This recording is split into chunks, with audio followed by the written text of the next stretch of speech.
Hello student, your welcome on math science 96 60।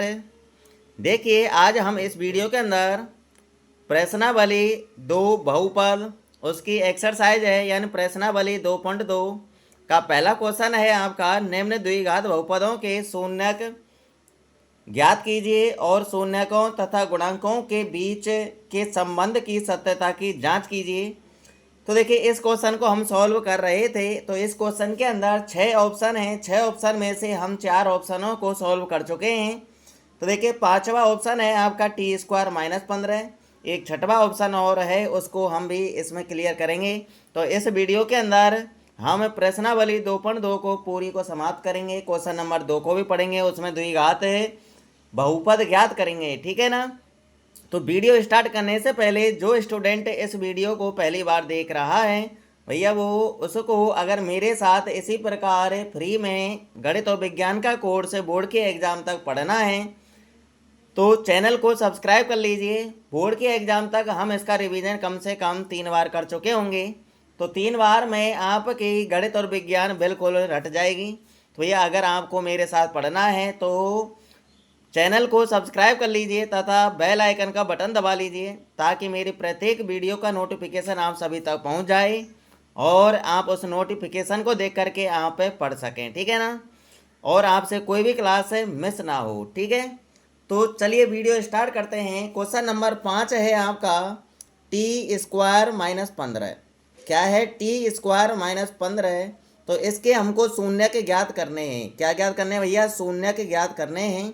यहाँ पर हमारे पास केवल 2 ही पद हैं, एक तो स्क्वायर वाला है और एक है अपन का अचर पद, ठीक है।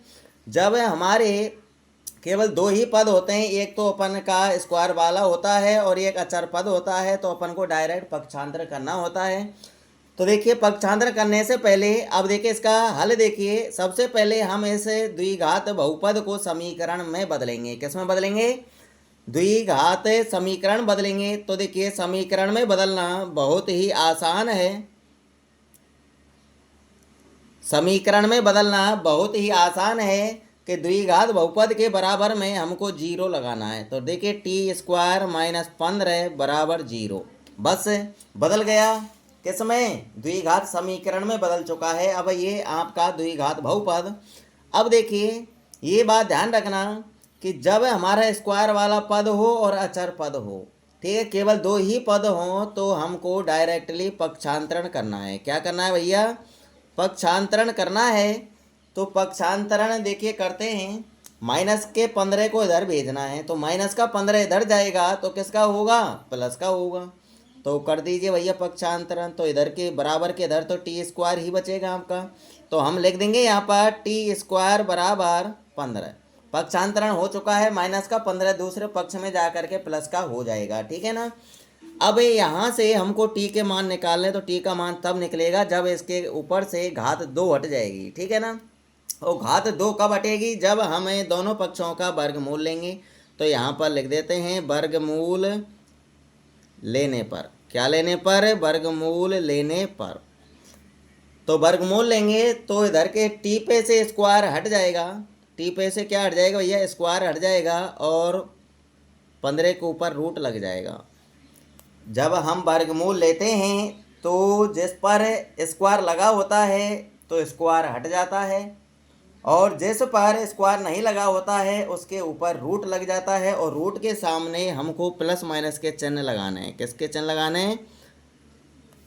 प्लस माइनस के चिन्ह लगाने हैं। तो यहाँ से हमको t के 2 मान प्राप्त हुए। एक तो प्लस का √15 हुआ, एक अपन माइनस का चिन्ह यूज करेंगे, -√15। तो हम इनको अलग अलग लिख देंगे, ठीक है ना, नीचे। अतः t बराबर एक तो प्राप्त हुआ अपन को √15 और एक t बराबर प्राप्त हुआ माइनस का √15। तो इस द्विघात बहुपद के अपन को 2 शून्यक मिल चुके हैं, t बराबर √15 प्लस का और एक है t बराबर माइनस का √15, ठीक है ना। अब हमको सत्यता की जांच करनी है भैया। शून्यक तो हम निकाल चुके हैं, हमको इसी प्रकार से शून्यक निकालने हैं। एग्जाम्पल और है हमारा ऐसा ही, उस एग्जाम्पल को भी हम ऐसे ही सॉल्व करेंगे। डायरेक्टली पक्षांतरण करना है हमको, ठीक है ना। अब देखिए, यहाँ पर हमें क्या कर लेते हैं, अब हमें शून्यकों तथा गुणांकों के बीच के संबंध की सत्यता की जांच करते हैं, ठीक है ना। तो भैया यहाँ तक का स्क्रीनशॉट लेना चाहें तो स्क्रीनशॉट ले लीजिए। और अब देखिए आगे, अब हमको यहाँ पर लिख देना है सत्यता की जांच करने पर। क्या लिख देना है? सत्यता की जांच करने पर, सत्यता की जांच करने पर, ठीक है। अब हमको सत्यता की जांच करनी है भैया। सत्यता की जांच करने के लिए मैं आपको 2 पॉइंट लिखा चुका हूँ, याद हो गए होंगे। अगर किसी को याद नहीं है तो भैया याद कर लेना। तो देखिए पहला पॉइंट है आपका alpha plus beta. Alpha plus beta का मतलब क्या होता है? शून्यकों का योग बराबर माइनस बी अपॉन ए, ठीक है ना। अब जो हमारे जो शून्यक प्राप्त हुए हैं उनमें से एक को हम अल्फा मान लेंगे और एक को मान लेंगे हम बीटा, ठीक है, मान लिया। अब इन मानों को देख करके यहाँ पर जमा दीजिए। अल्फा की जगह पर अल्फा का मान जमा दो, बीटा की जगह पर बीटा का मान जमा दो। तो अल्फा की जगह पर हम अल्फा का मान लिख लेंगे भैया √15, ठीक है ना, प्लस का है। आगे सूत्र में देखिए प्लस का चिन्ह है, तो इस प्लस के चिन्ह को हम बाद में लगाएंगे। पहले हमको बीटा का मान देखना है, बीटा का मान प्लस का है या माइनस का। अगर बीटा का मान प्लस का होता है तो हम इस प्लस का ही चिन्ह लगा देते हैं। अगर बीटा का मान माइनस का होता है तो प्लस की जगह पर हम माइनस का चिन्ह लगा लेंगे, ठीक है ना। तो देखिए यहाँ पर माइनस का √15 है तो माइनस का √15 लिख देंगे, हम लिख दिया। बराबर का चिन्ह लगा लेंगे और सूत्र का माइनस का चिन्ह लगाएंगे। अब बी की जगह पर और ए की जगह पर मान जमाएंगे। यहाँ पर देखिए स्क्वायर वाले गुणा में ए का मान होता है, ठीक है ना, और घात 1 होती है उस गुणा में बी का मान होता है। जो स्वतंत्र है लास्ट में लिखा होता है वह अपन का अचर पद होता है। यहाँ पर हमारे पास ए का मान है और सी का मान है, बी का मान नहीं है, इसलिए बी का मान क्या होगा? 0। बीच वाला पद मौजूद नहीं है यहाँ पर, इसलिए बी का मान 0 होगा बटे ए, यानी स्क्वायर वाले के गुणा में। स्क्वायर वाले के गुणा में देखिए हमको कुछ नज़र नहीं आ रहा, तो यहाँ पर क्या होगा? 1 होगा। क्या होगा भैया? 1 होगा। तो देखिए यहाँ पर 1 लिख देंगे। अब जैसे 2 में से 2 घटाएंगे तो क्या बचेगा भैया? 0। इसी प्रकार √15 में से √15 घटाएंगे तो क्या बचेगा? 0। तो √15 में से √15 घटाएंगे तो क्या बचेगा? 0 बराबर 0 में 1 का भाग दीजिए। 0 0 प्लस की हो चाहे माइनस को, 0 0 ही होती है, ठीक है ना। तो अपन ने फर्स्ट पॉइंट क्लियर कर लिया है। अब हम सेकंड पॉइंट क्लियर करने के लिए जा रहे हैं। तो देखिए सेकंड पॉइंट क्या है अपन का? सेकंड पॉइंट है आपका, क्या है भैया? सेकंड पॉइंट है अपन का शून्यकों का गुणनफल, यानी अल्फा इंटू बीटा बराबर होता है सी अपॉन ए। क्या होता है भैया? सी अपॉन ए होता है। तो यहाँ पर भी मान जमाइए भैया। अल्फ़ा और बीटा और सी और ए के मान जमाते हैं। तो देखिए अल्फ़ा का मान है √15, तो लिख देंगे हम अल्फ़ा की जगह पर √15 प्लस का इंटू का चिन्ह लगा लेंगे, ये लगा लिया। बीटा की जगह पर बीटा का मान लिख देंगे। बीटा का मान है माइनस का √15। गुणा के बाद माइनस की संख्या को हमें कोष्टक में लिखेंगे माइनस √15, ठीक है ना। बराबर का चिन्ह लगा लेंगे। सी की जगह पर सी का मान लिख देंगे। सी का मान देखिए लास्ट में अचर पद कितना है आपका, इधर देखिए ये आपका एक द्विघात बहुपद है। तो लास्ट में देखिए सी का मान क्या है? माइनस का 15। तो लिख देंगे ए का मान क्या है? 1। तो देखिए अब मानों को जमाते हैं। तो यहाँ पर सी की जगह पर सी का मान लिख देंगे। सी का मान क्या है? माइनस का 15। तो माइनस का 15 लिखेंगे चिन्ह सहित, बटे में ए का मान 1 है। अब गुणा कर लीजिए भैया इनका। रूट वाली संख्या गुणा करेंगे तो देखिए जैसे रूट वाली संख्या गुणा कर रहे हैं और रूट वाली संख्या सेम है तो रूट हट जाता है गुणा करने पर। तो ये जैसे हम √2 गुणा √2 करेंगे तो 2 आएगा, और √3 गुणा √3 करेंगे तो 3 आएगा। इसी प्रकार √15 गुणा √15 करेंगे तो 15 ही आएगा। क्या आएगा? 15। अब चिन्हों गुणा कर लीजिए। ये तो है √15 प्लस का और ये √15 है माइनस का, तो प्लस का गुणा माइनस से करेंगे तो माइनस आएगा। बराबर -15 में 1 का भाग देंगे तो भैया माइनस का 15 आएगा। दोनों पक्ष हमारे बराबर आ चुके हैं। तो सेकंड पॉइंट की भी सत्यता की जांच हो गई, ठीक है ना। तो ये क्वेश्चन हमको इसी प्रकार से ही करना है, ठीक है, तो कर लेना भैया। अब बढ़ते हैं नेक्स्ट क्वेश्चन की तरफ। तो देखिए छठवां क्वेश्चन आपके सामने है। छठवां क्वेश्चन है आपका 3x² माइनस x माइनस 4। अब यहाँ पर इस द्विघात बहुपद के अंदर हमारे तीनों पद मौजूद हैं भैया। ये x वाला भी है, bx वाला भी है और c वाला पद भी है। तीनों पद मौजूद हैं। तो इसकी कैलकुलेशन करने का तरीका वही रहेगा जो हमने पहला क्वेश्चन, दूसरा क्वेश्चन, तीसरा क्वेश्चन सॉल्व किया था, ठीक है ना। तो देखिए इसको सॉल्व करते हैं। सॉल्व करने के लिए हमको क्या करना पड़ेगा भैया, सबसे पहले इस द्विघात बहुपद को समीकरण में बदलना है। किस में बदलना है, समीकरण में। समीकरण में कैसे बदलेगा, बराबर में 0 लिखना है बस, ठीक है। तो देखिए यहाँ पर 3x² माइनस एक्स माइनस 4 बराबर 0। तो हमने बराबर में 0 लगा लिया इस द्विघात बहुपद के। तो ये किस में बदल चुका है, अब ये द्विघात समीकरण में बदल चुका है। अब इसको सॉल्व करते हैं। देखिए तो देखिए यहाँ पर स्क्वायर वाले के पद के गुणा में क्या है भैया, 3x² के गुणा में 3 है। तो 3 का गुणा किससे करना है हमको, इस -4 से करना है। अचर पद से होता है हमेशा, ठीक है। तो 3 का गुणा हम -4 से करेंगे। तो ये 3 तो है प्लस का और ये 4 है माइनस का। तो प्लस का गुणा माइनस से करेंगे तो क्या आएगा भैया, माइनस का ही आएगा। और 3 का गुणा 4 से कर लीजिए, 3 चौका 12 आएगा। कितना आएगा, 3 चौका 12। तो 3 का गुणा -4 से करने पर आया -12। अब हमको ऐसी दो संख्याओं का अनुमान लगाना है जिनका गुणा करने पर तो आना चाहिए -12 और उन दोनों संख्याओं को जोड़ने पर या घटाने पर आना चाहिए 1। x का गुणांक क्या है, 1, तो 1 ही आना चाहिए। तो उन्हें संख्याओं का आपको पता चल चुका होगा कि भैया वो संख्या हमारे 3 और 4 हैं। अगर ऐसी छोटी संख्या हैं इनका तो आप अनुमान लगा सकते हैं। अगर अनुमान नहीं लगा पाते तो इसे 12 के अभाज्य गुणनखंड कर लीजिए। तो 12 के हम अभाज्य गुणनखंड करेंगे तो 2 का भाग जाएगा 12 में 6 बार, 6 में 2 का भाग जाएगा 3 बार और 3 में 3 का जाएगा 1 बार। तो संख्या हमारी कितनी प्राप्त हुई भैया, 3 प्राप्त हुई। तो 3 प्राप्त होती हैं तो हम उनमें से किन्हीं 2 का गुणा कर लेते हैं। तो देखिए हम पहले ऊपर वाली संख्याओं का गुणा कर लेते हैं। 2 गुणा 2 करेंगे कितना आएगा, 4।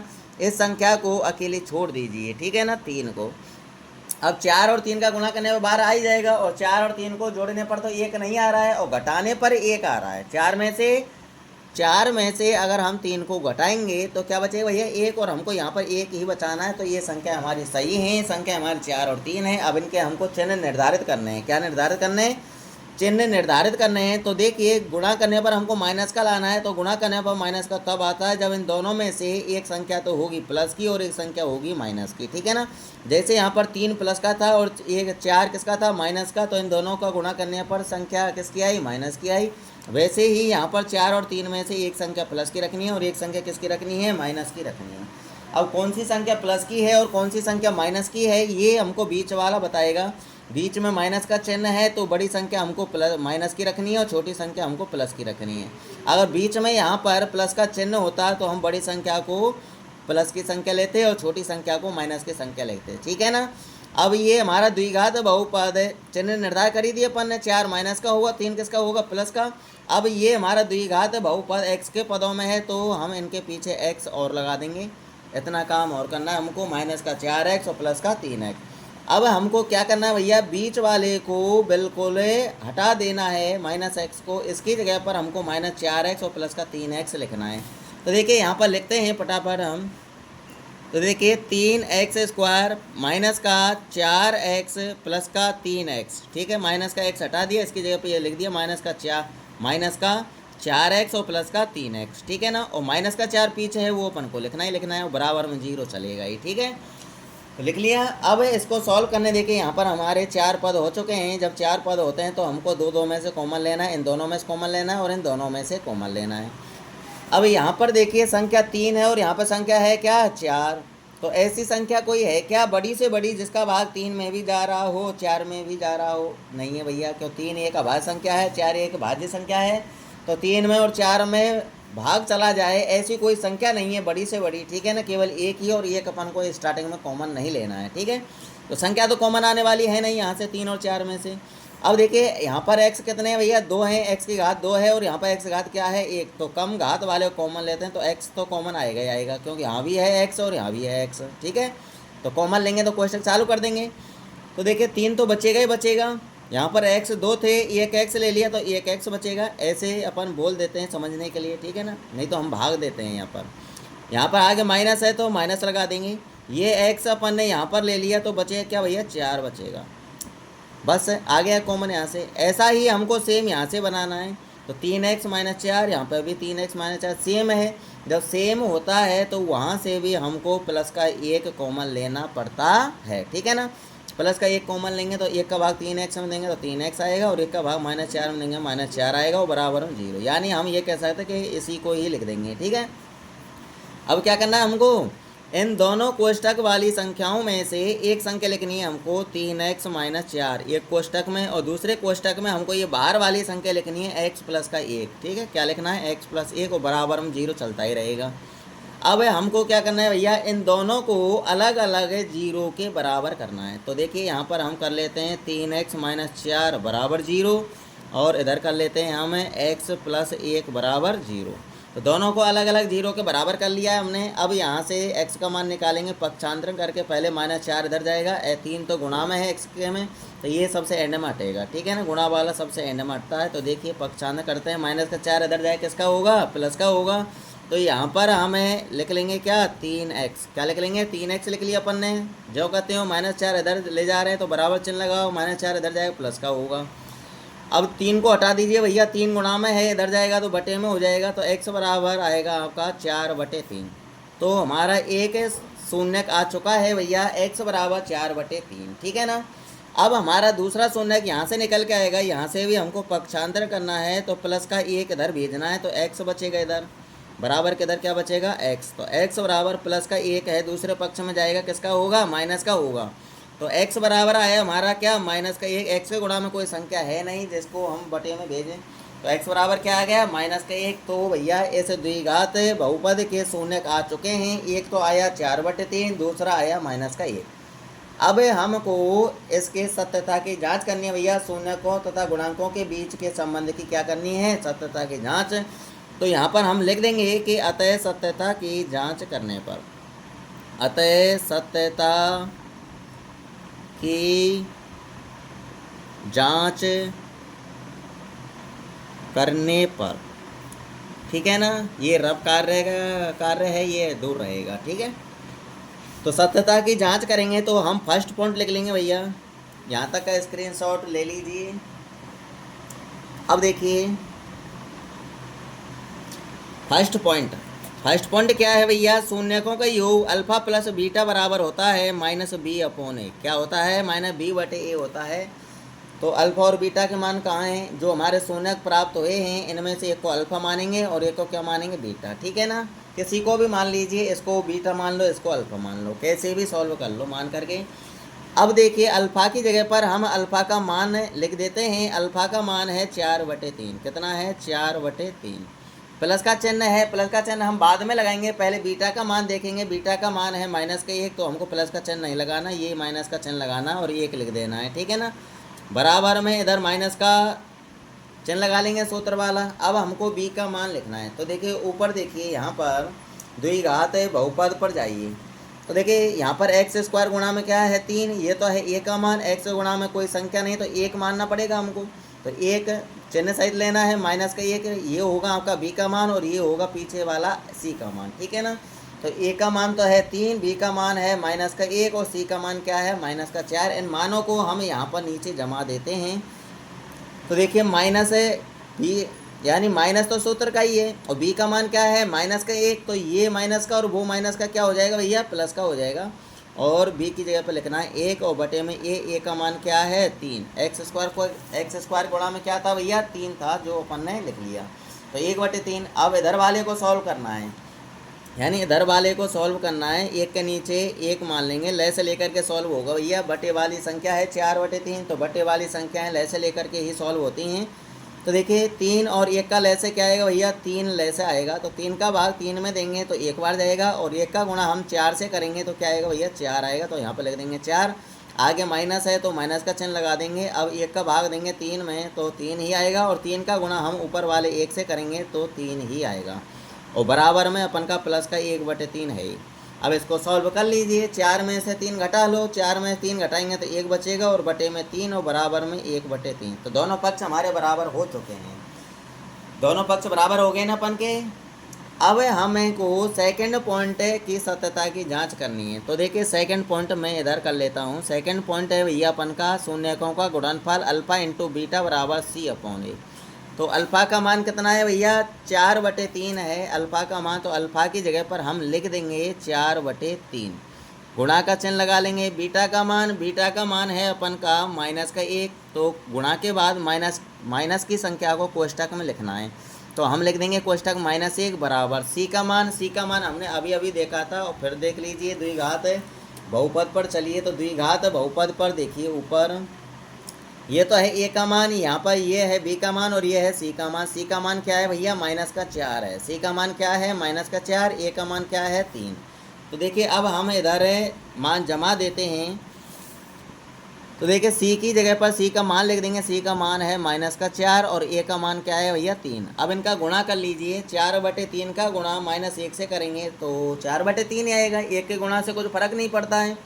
तो देखिए चिन्ह का गुणा और कर लीजिए, 4/3 तो है संख्या प्लस की और माइनस का 1 है, ये संख्या माइनस की है। तो प्लस का गुणा माइनस से करेंगे क्या आएगा भैया माइनस आएगा और 4/3 गुणा 1 से करेंगे 4/3 आएगा और बराबर में माइनस का 4/3 आपका है ही भैया। सत्यता की जांच हो चुकी है और ये क्वेश्चन आपका कंप्लीट भी हो चुका है। ठीक है ना, आया होगा आपकी समझ में, मुझको उम्मीद है। अगर आपकी समझ में नहीं आया हो तो भैया इसे को दोबारा देख लेना। अगर फिर भी समझ में नहीं आता है तो भैया कमेंट कर दिया करो, ताकि मैं एक नई वीडियो अच्छी खासी और बना सकूं मैं तुम्हारे लिए। ठीक है ना, मेरा उद्देश्य यही है कि आप संपूर्ण सिलेबस की शिक्षा फ्री में ही ग्रहण करो और आपके दिमाग में पूरा सिलेबस बैठ जाना चाहिए गणित का और विज्ञान का। ठीक है ना, तो ये दोनों क्वेश्चन हैं हमने इस वीडियो के अंदर क्लियर कर लिए। तो भैया वीडियो कैसी लगी कमेंट करके बताइए।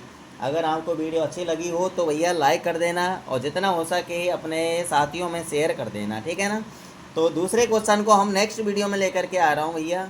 उसमें अपन को द्विघात बहुपद ज्ञात करना है। क्या ज्ञात करना है? द्विघात बहुपद ज्ञात करना है। वहाँ पर अपन को शून्यकों का योग और शून्यकों का गुणनफल दे रखा है। तो द्विघात बहुपद ज्ञात करना सीखना आप नेक्स्ट वीडियो में। ठीक है ना, जब तक के लिए ऑल द बेस्ट, मिलते हैं नेक्स्ट वीडियो में। ठीक है।